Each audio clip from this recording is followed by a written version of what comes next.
നഹി കശ്ചിത് ക്ഷണമപി ജാതുത്തിഷ്ടത്യ കർമ്മകൃത്. ഒരൊറ്റ ചരാചരങ്ങൾക്കും ജീവനുള്ളതോ ജീവനില്ലാത്തതോ ഒന്നിനും തന്നെ കർമ്മം ചെയ്യാതിരിക്കാൻ സാധ്യമല്ല.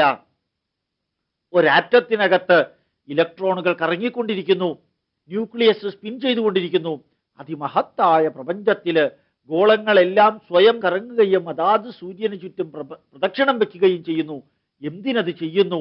മൺസൂൺ കാലത്ത് മഴ പെയ്യുന്നു, പ്രഭാതത്തിൽ സൂര്യൻ ഉദിക്കുന്നു, ചന്ദ്രന് ക്ഷയവൃദ്ധി ഉണ്ടാകുന്നു, കാറ്റടിക്കുന്നുണ്ട്, വേനൽക്കാലം വരുന്നു, മഞ്ഞുകാലം വരുന്നു. അതുപോലെ തന്നെ പ്രപഞ്ച പ്രതിഭാസങ്ങൾ മുഴുവനും നടക്കുന്നു. മാവ് പൂക്കുന്നു, കായ്ക്കുന്നു. എല്ലാം നോക്കുക, സർവചരാചരങ്ങളിലും കർമ്മം നിറഞ്ഞിരിക്കുന്നു. അതിനിഷ്ടമുണ്ടെങ്കിലും ഇഷ്ടമില്ലെങ്കിലും ജീവനുള്ളതിനും ജീവനില്ലാത്തതിനും പ്രവർത്തിക്കാതിരിക്കാൻ സാധ്യമല്ലാത്തത് കൊണ്ട് സർവചരാചരങ്ങളുടെയും അവിഭാജ്യ ഘടകമാണ് കർമ്മം എന്നുള്ളത് കൊണ്ട് അർജുന, നിനക്കും കർമ്മമണ്ഡലത്തിൽ ഇറങ്ങാതിരിക്കാൻ സാധ്യമല്ല.